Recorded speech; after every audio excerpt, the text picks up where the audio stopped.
na hindi ito posible. Pero bakit bumubuhos? Bakit bumubuhos ang niebe, niebe, niebe? Niebe, niebe, niebe. Alam ko na hindi ito posible. Alam na di posible. Pero bakit bumubuhos ang niebe? Bakit bumubuhos?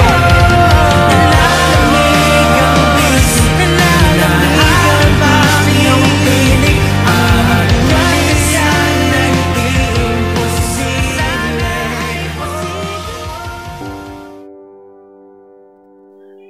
Mahirap maging mahirap.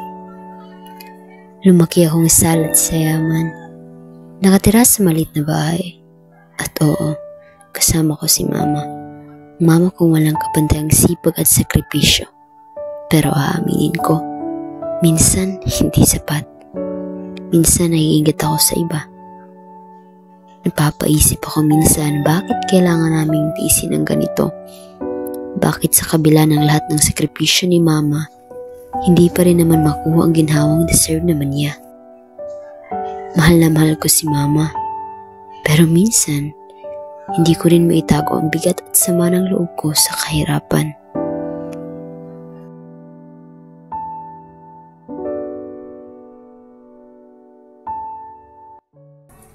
Kumain na kayo.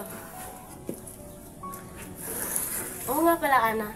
Ilang taon ang kinuha mo sa kolehiyo? 4 na taon na eh. Ano? 4? Eh, paano na yan?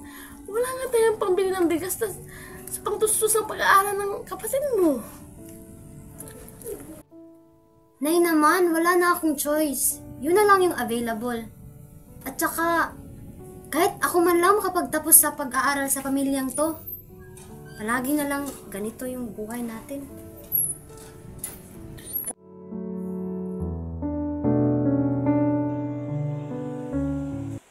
Uy, Ana, tara sa tabi. Wait lang. Nay, don't have money na. It's okay, it's our break. Oh, really?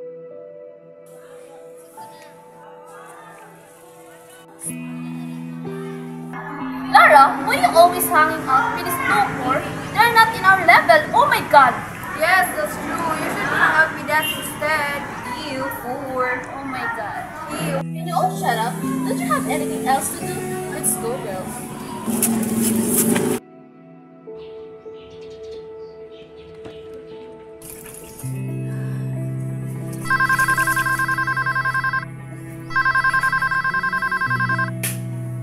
Hello? Sino to? Ako to si Armando. Armando? Ba't napatawag ka? Kukunin ko na yung mga anak ko. Ano? Ano nakain mo, Armando? 18 taon mo kami iniwan. At ngayon ka lang magpaparanda. Alam kong wala ka ng pera pang para sa kanila, kaya kukunin ko na yung mga bata. Wala kang karapatan na sabihin sa akin yan. Kayang-kayang kong ibuwis ang buhay ko para sa mga anak ko. Hindi kagaya mo, sarili lang iniisip. Kaya huwag kang magkakamaling kunin ang mga anak ko sa akin. Kaya tumahimik ka. Ma! May naghahanap sa'yo!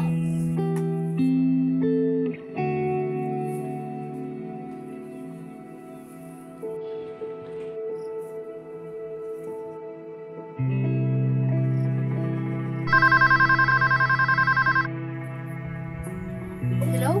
Sino to? Ako to, yung tatay mo, si Armando. Tatay? Wala na akong tatay. Anong pinagsasabi mo? Maniwala ka man o sa hindi, ako yung tatay mo. Alam kong naghihirap na yung nanay mo dyan. Kaya pupunta ka na rito, ako na magpapaaral sa'yo. Talaga po?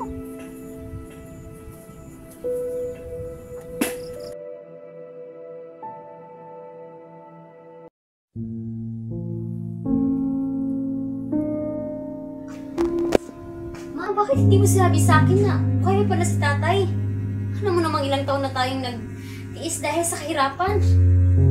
Ano man eh? Talaga ba, Ma? Totoo ba? Pupunta tayo bukas kay tatay. Sasama ka sa akin, Maya. Sawang-sawa na ako sa kahirapan. Palagi na lang may kulang. Ate, huwag mong pagsalitaan si mama ng ganyan. Kahit mahirap tayo, masaya naman tayo, di ba? Huwag mo akong idamay, ate. Hindi ako kagaya sa'yo na hindi marunong makuntinto. Dito lang ako kang mama. Patawarin niyo ako, mga anak. Pero, ano na gusto mo, anak? Hindi kita pipigilan. Pero sana, maalala mo, ako ang nagmamahal sa'yo. Kami ng kapatid mo. Kaya sige, lumayas ka na. Nung araw na yon, hindi ko alam na ang mga salitang binitawan ko, siya ring magtutulak sa pinakamalaking pagsisisi ng buhay ko.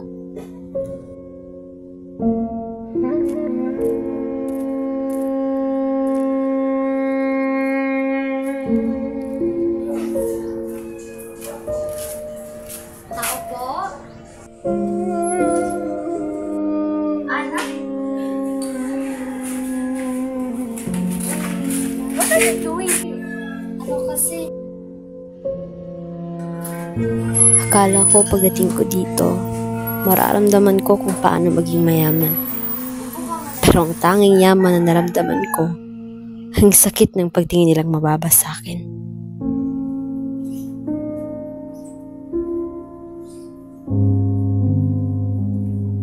Lara, sinong kasama mo?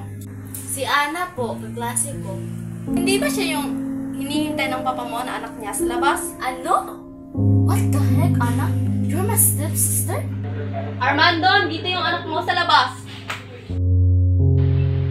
Uy, Ana, nandito ka na pala. Ilagay mo na yung mga gamit mo doon sa taas. Dad, why didn't you told me sooner that Anna is my sister? I shouldn't have treated her kind. Ang masakit pa ron, si tatay, wala man ng pakialam. Pero tiniis ko na lang.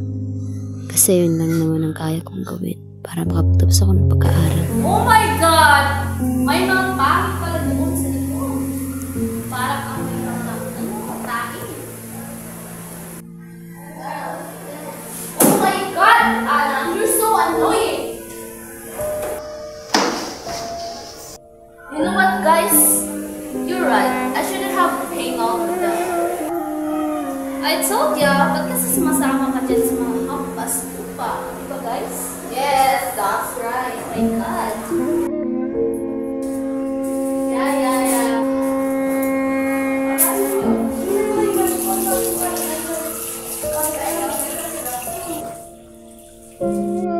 Look who's here. Hey, Anna, you know what? You're getting on my nerves. Doesn't mean you live in a house, I'll treat you nice. Huh. Dream on, girl. You will never, ever be in my level, you low life. What did I do to you, Laura? I just want to live in peace and survive.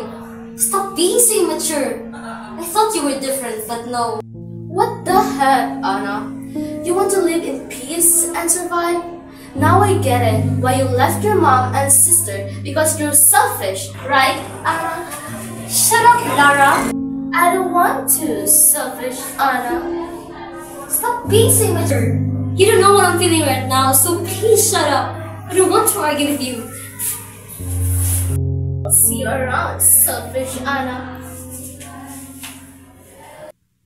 Kahit anong mga hirap dinaanan ko, nagpursige ako. Tiniis ko. Pang banang araw, makauwi ako at makabawi kina Mama at Maya.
Maya, kumusta na kayo? Nasaan si Mama? Nagdala ako ng pagkain at pera.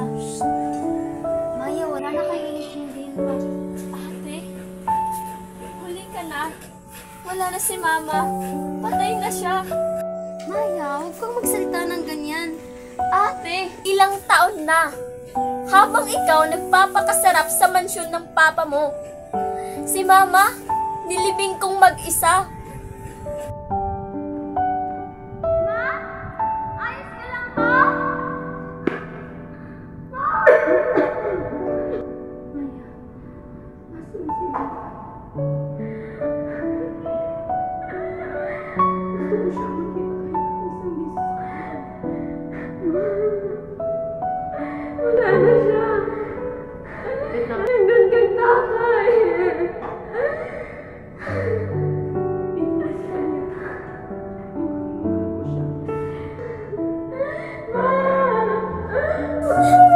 Patawarin mo ako. Hindi ko alam. Akala ko may oras pa. Akala ko mababalik ko pa lahat. Patawad? Ate? Anong kapatawaran ang ibibigay sa isang patay? Sa bawat gabing umiiyak si Mama, hinahanap ka niya. Sa bawat umagang bumabangon siya, umaasa siyang uuwi ka. Pero dumating ka ba? Hindi! Maya, akala mo naging madali sa akin? Araw-araw akong tinutukso.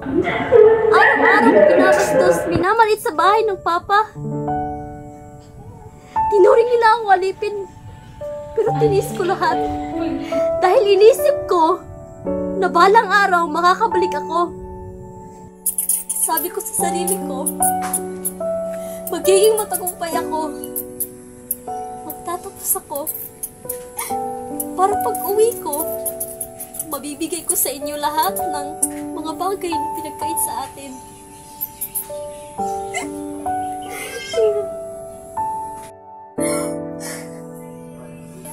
Ate, lahat ng tinitiis mo, lahat ng pangarap mo, wala na yang halaga. Dahil ang taong mahal mo, ang taong pinaglalaanan mo, wala na. Imong pagtiyak mapungan ko kahit sa dili ka pang mawala. Para mas pinili ko yung sarili ko. Ano nang gagawin ko, Mara? Hatagin pa So selfish. Itong isga higayon Sorry, Ma. I'm sorry. Tay pasali nga magkita ka kung mahiban kas akong kiliran gunitan ka dili buhian ng kalipay nga naghatag tulog sa kung kalibutan ka pagman sa ang aking mga damgo kalako na kapay I made it, Ma. ayaw na But ko you're gone.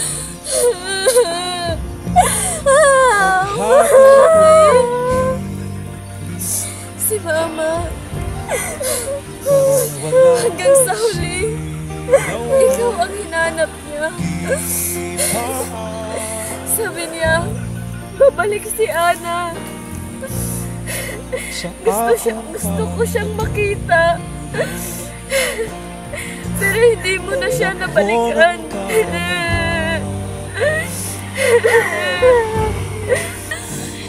Hindi mo siya nayakap.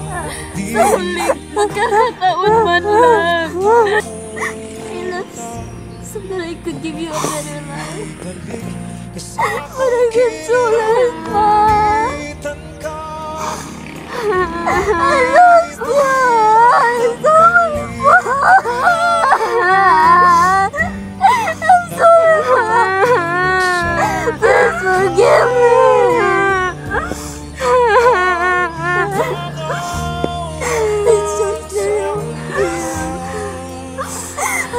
God that you are my home.